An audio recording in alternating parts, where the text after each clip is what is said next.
Hello friends, welcome back to my channel. இன்றைக்கி நம்ம சேனலில் ரொம்ப சிம்பிளான ஹெல்த்தியான பீனட் பட்டர் எப்படி வீட்டிலையே ரொம்ப ஈஸியாக செய்கிறது அப்படிங்கிறத வாங்க பார்க்கலாம். பீனட் பட்டர் செய்ய தேவையான பொருட்கள். நான் இன்றைக்கி 1 கப் நிலக்கடலை எடுத்திருக்கேன். இது நல்லா வறுத்து எடுத்துக்கலாம்.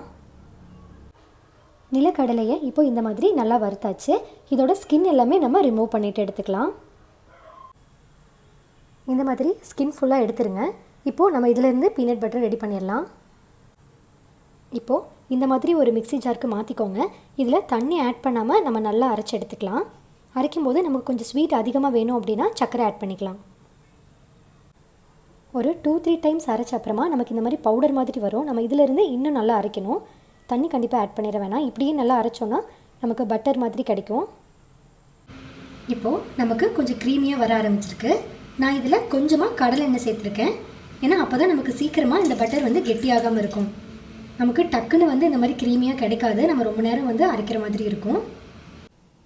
ஃபைனலாக நமக்கு நல்லா க்ரீமியான பீனட் பட்டர் தயாராகிடுச்சு. நான் இன்றைக்கி இதில் 1 கப் நிலக்கடலை எடுத்திருந்தேன். ஃபைனலாக எனக்கு 1/4 கப் தான் அந்த மாதிரி பட்டர் கிடச்சிருக்கு. உங்களுக்கு இன்னும் கொஞ்சம் அதிகமாக வேணும்னா கடலையோட அளவை அதிகப்படுத்திக்கோங்க.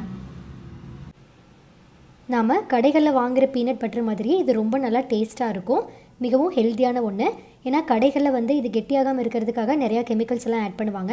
ஸோ நம்ம ரொம்ப சிம்பிளாக இந்த மாதிரி வீட்லேயே நமக்கு தேவைப்படும் போது ஈஸியாக நம்ம இந்த மாதிரி பண்ணிக்கலாம்.